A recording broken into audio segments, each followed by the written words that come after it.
Oh, soyez bénis dans le Seigneur Jésus-Christ. Je proclame que c'est le jour de votre bénédiction, délivrance et restauration.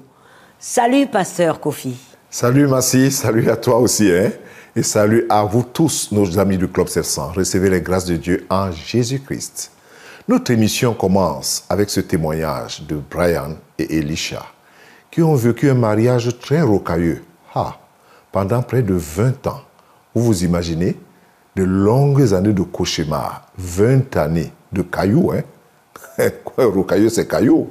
Eh bien, regardez l'histoire. Brian et Elisha sont mariés depuis plus de 20 ans. Ils se sont rencontrés à l'adolescence et sont rapidement tombés amoureux, après que leur chemin se soit croisé dans une épicerie. Il m'a dit en plaisantant que je le suivais. Il était dans l'épicerie en train de faire les courses, et ma mère, mes sœurs et moi l'avons vu. Nous l'avons trouvé super mignon. Dès la première fois que je l'ai vue, j'ai su qu'elle était la bonne. Nous sommes sortis ensemble environ 6 mois, et 9 mois plus tard, nous nous sommes mariés. Le 12 avril 1997. Les 2 premières années, ils arrivent à mieux se connaître. Mais après un moment, ils passèrent moins de temps ensemble et une tension s'installa entre eux. Je venais de commencer à l'école d'infirmière, donc j'étais absente toute la journée, et Brian travaillait plutôt la nuit. Alors, quand on pouvait se voir le week-end, on se disputait. Je pense que c'était dû à un manque d'intimité, un manque de temps passé ensemble. En fait, on s'accrochait tous les deux à ce qu'on voulait et personne n'était prêt à donner du mot. Je pense que c'est là que les choses ont vraiment commencé à s'envenimer. Pendant ce temps, leur famille s'agrandissait, mais leurs disputes s'intensifiaient et conduisaient souvent Brian à quitter la maison pendant des semaines, voire des mois entiers. Brian devint un entrepreneur prospère et se faisait une fierté de pouvoir subvenir à sa famille. Mais il comblait le vide qu'il ressentait dans les vices habituels. Il trouva l'attention qu'il recherchait auprès d'autres femmes. Au fond de moi, je savais ce qui se passait. Mais j'essayais tout de même d'être un assez bon mari, si ça peut avoir du sens, et de subvenir à leurs besoins pour garder les choses intactes à la maison. Je cachais de l'alcool dans mon pick-up. Je laissais mon téléphone dans mon pick-up le soir, pour le cas où quelqu'un devait m'appeler ou me contacter. Je ne voulais pas qu'elle soit au courant de mes aventures. Je rentrais chez moi le soir, je me douchais, je sortais de la douche, mais je me sentais toujours sale. Je savais que j'agissais mal. Je n'arrivais pas à me libérer des choses du monde, quels que soient mes efforts. Plusieurs années s'écoulèrent. Elisha donna naissance à leur 2e enfant, quand les secrets de Brian furent révélés. J'ai été réveillée un matin à 6 heures par la sonnerie du téléphone. Et mon monde s'est effondré.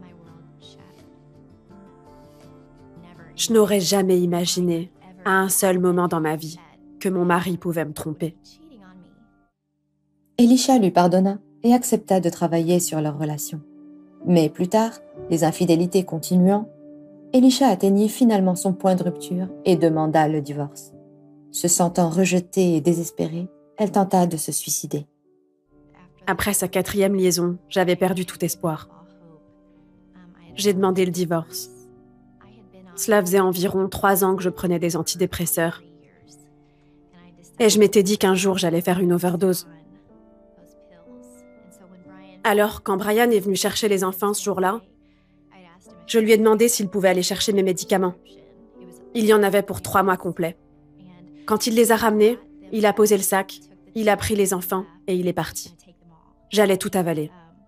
Mais quand j'ai ouvert le flacon, il n'y avait que 3 pilules à l'intérieur. Quand j'ai contacté Brian pour savoir où était le reste, parce qu'il aurait dû y en avoir des centaines, il a dit que la pharmacie qu'il ne savait pas, ils avaient juste disparu. Quand j'étais au plus mal, c'est alors que Dieu est intervenu et a sauvé ma vie.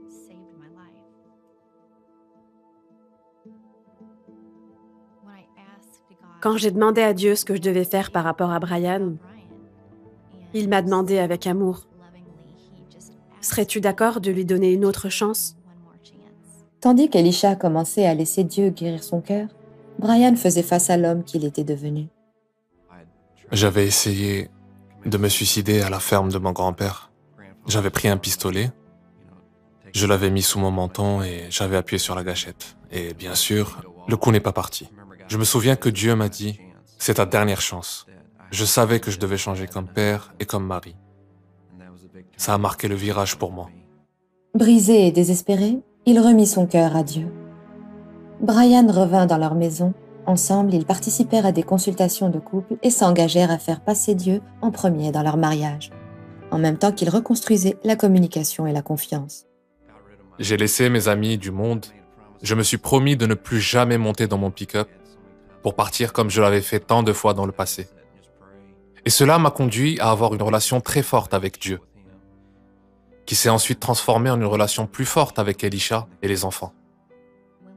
Quand nous avons réintégré Dieu dans nos vies, quand nous l'avons invité à revenir, quand nous nous sommes repentis de l'avoir écarté, il a commencé à reconstruire notre mariage et notre amour l'un pour l'autre. Brian et Elisha disent que leur amour est plus fort que jamais. Et cela parce qu'ils ont appris à s'aimer comme Christ les aime. De nos jours, c'est presque comme essayer de s'imaginer le ciel. Malgré tout ce qu'on peut imaginer, toutes les belles choses qu'on peut imaginer, une fois sur place, on sera tout de même émerveillé.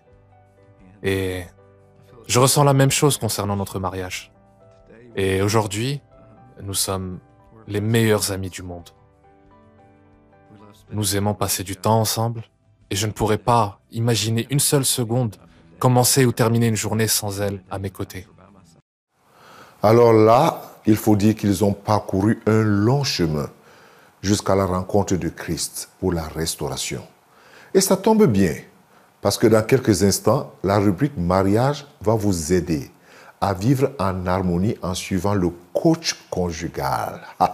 Le coach conjugal, Charlemagne Sobia, va vous parler des priorités nécessaires pour un mariage réussi. Vous êtes contents, n'est-ce pas les amis? À tout de suite.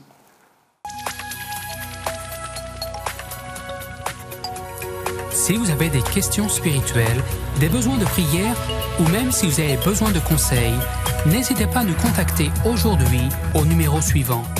Nos conseillers sont là pour vous aider. N'oubliez pas, nous sommes là pour vous.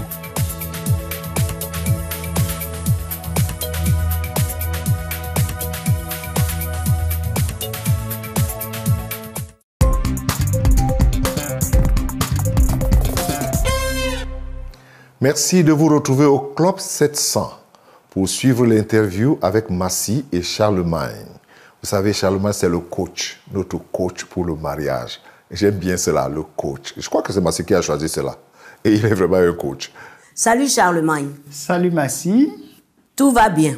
Par la grâce de Dieu. Donc à la maison, toi, tu dois être heureux parce que tu as tous les secrets pour un beau couple.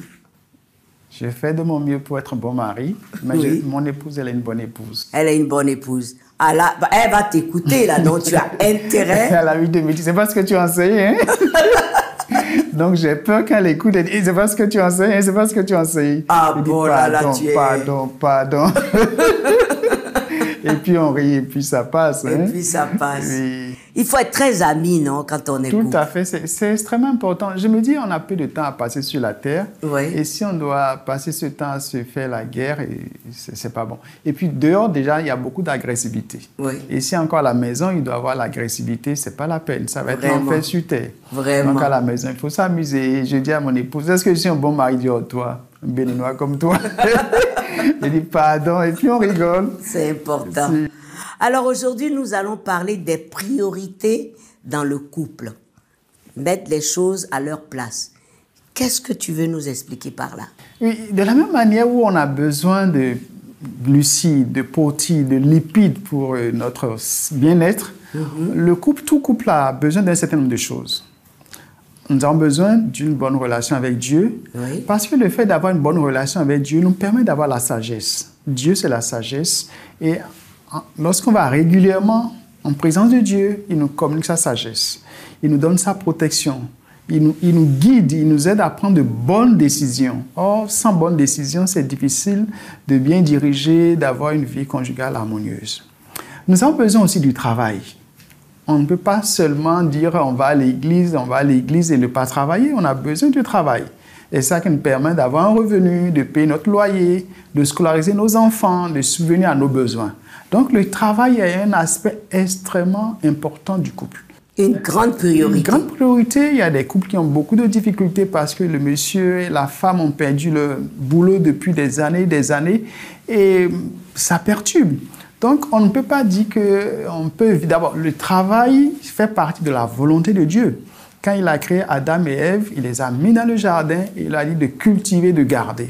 Donc, c'est important de travailler. Donc, le travail, c'est extrêmement important pour le couple. On a besoin aussi des amis. On avait des amis, on s'est mariés, on a aussi des amis. Des fois, les conseils de tel ou tel ami aident à sauver le couple. Mais attention, des fois aussi, certains mauvais conseils ont été très nuisibles au couple. Donc, on a besoin d'avoir de bons amis. Et le fait de recevoir de la visite, des fois, ça aide énormément. Donc, les amitiés, c'est extrêmement important. Ce n'est pas parce qu'on est marié que notre champ doit se réduire à notre mari ou à notre épouse. On a besoin aussi de voir d'autres personnes, rigoler avec d'autres personnes, avoir une certaine liberté quand même. On ne peut pas tout le temps dire « c'est ma femme, c'est mon mari ». Donc, les amis sont là aussi pour le bien-être du couple. On en a vraiment besoin. Il peut arriver des moments de difficultés, des épreuves, les amis sont là, etc. Il y a les parents, les beaux-parents. Oui. On n'est pas issu d'un arbre, comme on a l'habitude de dire. Non. On est issu d'une famille. Oui. Et moi, ça me ferait du mal que ma fille, maintenant, me dise que, bon, comme je suis marié, je fais la croix sur toi. Ça me fait plaisir quand ma fille m'appelle, ça me fait plaisir quand mes petits-enfants m'appellent. Donc, on a besoin aussi de cela pour notre épanouissement. Donc, le couple ne peut pas se couper des parents. On a besoin des fois des conseils des parents qui ont une certaine expérience. On a besoin de leur appui. On a besoin de leur présence. Donc, les parents, les beaux-parents sont aussi importants pour l'équilibre de la famille. Les enfants, c'est une source de bénédiction. Parce que Dieu a dit, soyez féconds. Donc, le couple qui a des enfants, c'est une bénédiction, mais ça aussi, si on ne sait pas faire, la présence des enfants peut être aussi nuisible au couple. C'est vrai, c'est important, mais il est arrivé, par exemple, des femmes qui sont mariées maintenant n'ont de regard que pour ses enfants et le mari se sent délaissé, oublié, et finalement, c'est la catastrophe et c'est le divorce et les enfants se retrouvent perturbés. Donc, on a besoin vraiment des enfants. Mais si on ne sait pas faire, cette bénédiction peut être aussi source de problèmes. Donc, tous ces éléments sont extrêmement importants. Maintenant, quelle est la priorité? Il y a d'autres éléments. Les distractions aussi. On a besoin de distractions. Dieu a travaillé 6 jours. Il a fait ça. Et la Bible nous dit que le 7e jour, c'est reposé. C'est extrêmement important pour notre équilibre d'avoir des temps de distraction, des temps de repos, aller marcher ensemble en tant que couple, aller au restaurant, ne serait-ce que pour boire un Coca-Cola ou bien quelque chose, ou manger, etc. Des vacances. Donc, tous ces éléments sont extrêmement importants. Maintenant, si tout ça, c'est important, la priorité, c'est à cela notre thème, la priorité. Ah oui. Là maintenant, comment on met chaque chose à sa place? Voilà. La priorité des priorités, pour nous, en tant que chrétiens, c'est la relation avec Dieu. D'accord. En toute chose, c'est Dieu d'abord. Très La bien. Bible nous dit dans Matthieu 6, 33, « Cherchez premièrement le royaume des cieux et sa justice, et toute chose vous sera donnée. » Donc, on ne peut pas dire qu'on aime tellement son travail qu'on ne peut plus aller à l'église, on ne peut plus prier. Qu'on aime tellement son mari ou sa femme, et on ne peut plus prier, on ne peut plus lire la Bible. Donc, la priorité des priorités, c'est ma relation avec Dieu. La deuxième chose dans tout ce que je fais, c'est d'abord ma femme, mon mari. La question simple qu'on doit se poser lorsque j'ai des difficultés ou lorsque j'ai une bonne nouvelle, qui est la première personne que j'aime appeler? Qui est la première personne avec qui je veux partager cette joie ou cette peine? Ça doit être ton mari, ta femme, avant les amis, avant les beaux-parents, etc., etc. Vraiment. C'est d'abord Dieu, merci Seigneur pour telle chose, après merci Seigneur, ou bien Seigneur, telle situation, ou le mari ou la femme, le mari ou la femme. Donc, après la relation avec Dieu, ce qui suit, c'est la relation entre vous. C'est extrêmement important. Malheureusement, des fois, on fait passer les beaux-parents avant, les amis avant. Non.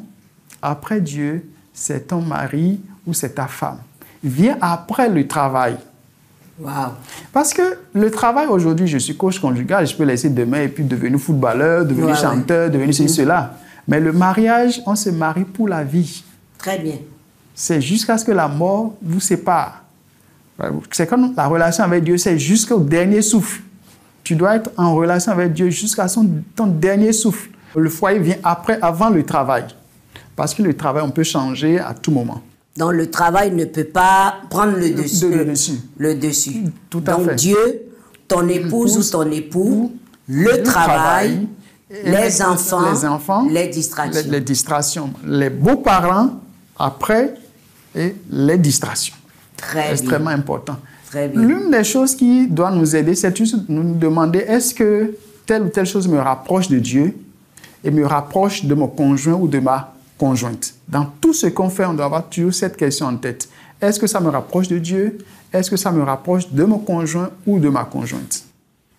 Donc, ces priorités-là sont très claires. On a suivi le schéma et je pense qu'on doit mettre ça en pratique. Merci beaucoup, Charlemagne. Vraiment, que Dieu soit loué pour ces secrets-là qui font la vie. Les amis, ne nous quittez pas tout de suite.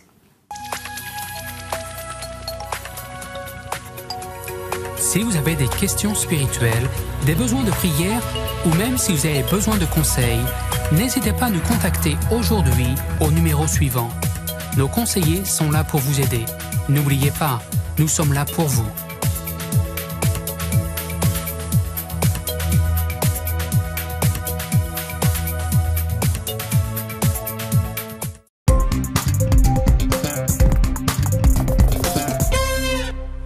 Bienvenue au Club 700. C'est l'histoire de Tom Smith.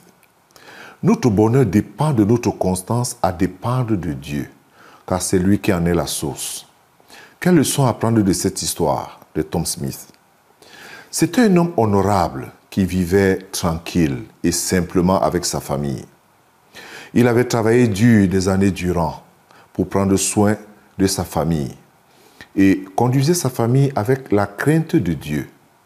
Il avait pris sa retraite et quelque temps après, il tomba gravement malade. Sentant sa mort proche, il appela tous ses enfants pour un temps de conseil et il pria pour eux et leur recommanda à suivre ses traces. En fait, il souhaita pour eux une vie tranquille et heureuse. Malheureusement, sa fille aînée parmi les enfants s'appelait Elizabeth Smith. Dit à son père, « Papa, je regrette de te répondre comme ça. Tu as vécu toute ta vie et tu nous dis de suivre tes traces. Regarde, papa, tu es en train de mourir, mais tu n'as rien laissé. Tu n'as rien. Et regarde où nous vivons. Tu as travaillé des années durant, des années et des années. Nous sommes toujours dans un petit appartement. Et tu nous dis de suivre tes traces? Non, papa, laisse-nous vivre comme nous voulons. Nous ne voulons pas. Quelque temps après, Tom mourut et on l'enterra. Elisabeth, qui avait fini ses études, était à la recherche du travail. Alors elle postula et elle fut invitée, appelée pour l'interview. Et pendant l'interview, on remarqua, en fait, la place était même déjà donnée à quelqu'un d'autre. Mais lorsque son tour est arrivé, on lui posa la question de parler un peu d'elle-même. Elle donna son nom, je suis Elizabeth Smith et tout et tout. Là, le responsable, c'est-à-dire le PDG de la société était là, l'arrêta net et lui posa la question. Es-tu la fille de Tom Smith? Elle dit oui. Tu es la fille de Tom Smith? Il dit que oui. Il dit ok, ton interview est finie. La place est pour toi. Elisabeth ne comprenait pas. Alors, le directeur, le PDG lui dit, si je suis PDG aujourd'hui, c'est grâce à ton père. Ton père était un homme intègre. C'était un homme honorable. Je ne le connaissais pas, mais j'avais besoin d'une signature pour être accepté à l'école ou à l'université où j'avais postulé. Et c'était ton père qui m'avait donné la signature. Mais quelque temps après, je suis allé à son bureau pour le chercher, il n'était plus là. Je l'ai cherché partout, il n'était plus nulle part. Si je suis aujourd'hui PDG, c'était grâce à ton père. Sa signature seule faisait force à n'importe où il passait. Seule sa signature. J'espère que tu es comme ton père. Elisabeth n'en revenait pas. Elle qui s'était moquée de son père Elle n'en revenait pas. Qu'est-ce qui s'était passé? Quelque temps après, ce même PDG était en train de prendre sa retraite et Elisabeth fut choisie à sa place. Alors un jour, le journaliste posa la question à Elisabeth, le secret de son succès. Elle a dit, c'est mon père qui est le secret de mon succès. Je ne savais pas que mon père, dans son intégrité, c'était un homme fort, un homme intègre. Alors Elisabeth avait compris que l'intégrité de son père était sa réussite. Parce que l'intégrité d'une personne dépend, oui, de là où il place son cœur. Elle avait pleuré, elle avait honte parce qu'elle avait méprisé son père, mais comprenait maintenant que ce que son père avait souffert, c'était pour son succès. Ce que son père avait refusé comme corruption, c'était pour préparer l'avenir d'Elisabeth. Quelle est ta part d'attitude lorsque tu es face au problème? C'est la question. Que Dieu te bénisse. Merci. Merci, pasteur. Ah, les amis, il est bon d'être au Club 700. Allons voir comment Opie a aidé Perrine, qui était totalement démunie. Elle ne pouvait même plus donner ce minimum à ses enfants, c'est-à-dire du riz sucré. Regardez. Kaipong, 9 ans, et sa sœur vivent avec leur mère en Thaïlande. Chaque jour, leur régime alimentaire se composait de 2 petites portions de riz avec un seul morceau de sucre brun. C'est tout ce que leur mère pouvait se permettre. Je me demandais pourquoi nous ne mangions rien d'autre. Je voulais tellement d'une mangue fraîche. Mais maman a dit qu'elle n'avait pas d'argent pour ça. Après le départ de son mari, Perrine se mit à travailler pour subvenir aux besoins de ses enfants.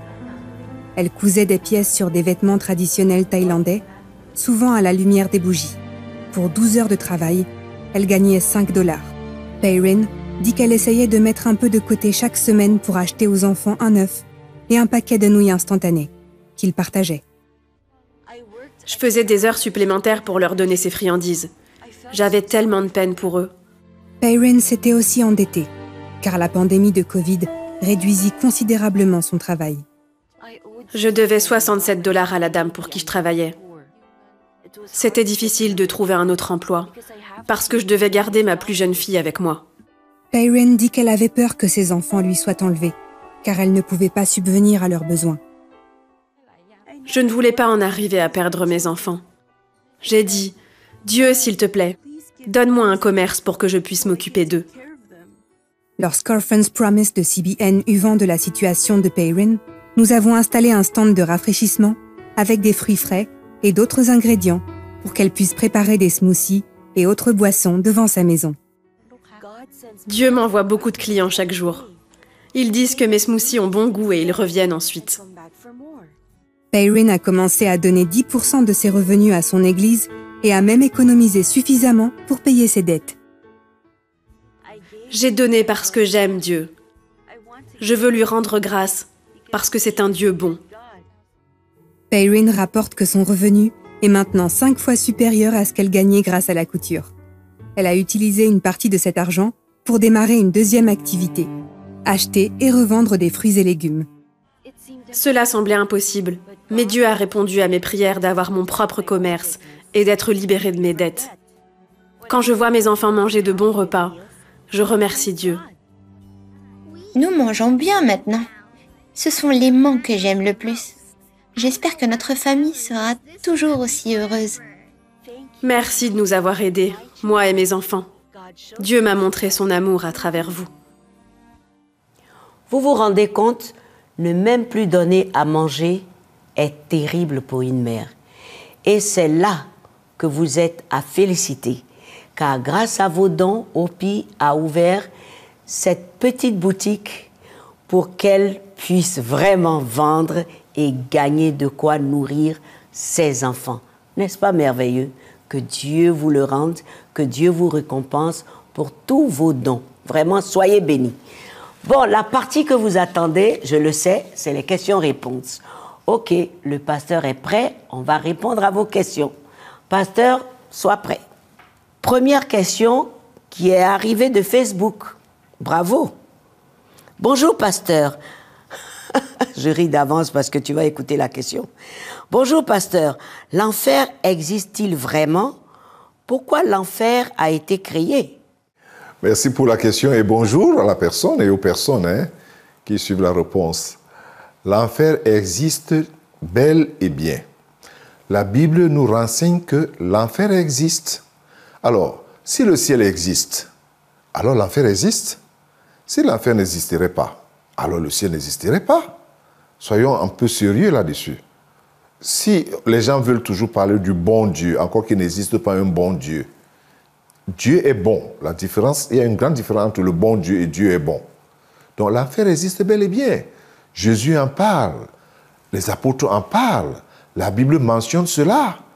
Et je ne vous conseille pas d'y aller pour vérifier si ça existe. Non, je ne vous conseille pas. Pourquoi Jésus est-il mort sur la croix si l'enfer n'existe pas?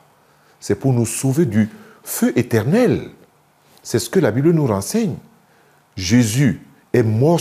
La Bible dit que car Dieu a tant aimé le monde, c'est-à-dire les hommes, qu'il a donné son Fils unique afin que quiconque croit en lui ne périsse point. Écoutez bien le mot périsse point. On ne dit pas qu'il ne meure point, mais qu'il ne périsse pas. Périr, c'est autre chose que mourir. Tout le monde va mourir, mais tout le monde ne va pas périr. Et l'enfer, c'est le lieu des tourments. Maintenant, pourquoi l'enfer a été créé? C'était pour le diable. C'est ce que la Bible nous renseigne toujours. L'enfer a été créé pour le diable et ses démons, les anges qui l'ont suivi dans sa rébellion contre Dieu. Malheureusement, je le dis bien malheureusement, des hommes iront en enfer tout simplement parce qu'ils ont rejeté le Fils de Dieu. C'est tout. Ce n'est pas parce que Dieu veut les pousser là-bas volontairement ou bien par méchanceté. C'est un choix. Il y a des gens qui vont choisir d'aller en enfer parce que non seulement ils ne croient pas en Dieu, ils ne croient pas non plus que l'enfer existe. Mais l'enfer n'a pas été créé pour l'homme. L'enfer a été créé pour le diable et ses anges méchants. Mais les hommes y iront parce qu'ils ont fait le choix de suivre le diable. Mais pour vous, je ne vous le conseille pas, s'il vous plaît. Merci. Merci, pasteur. Et je dis aux téléspectateurs, continuez à envoyer vos questions par mail ou texto. Et avant de fermer les portes du club, n'oubliez pas de visiter nos chaînes YouTube et vous réjouir avec les enfants en regardant Superbook. C'est vraiment intéressant. Écoutez aussi le podcast de Massy, Tout est possible. Et c'est vrai. Et vous allez vous remplir d'espoir et retenez toujours cette parole de Dieu. Il a tant aimé le monde qu'il a donné son Fils unique afin que quiconque croit en lui ne périsse point, mais ait la vie éternelle. Jean 3,16. Merci au Père éternel, restez bénis et à très bientôt. Paix avec vous aussi et au revoir les amis. Au revoir.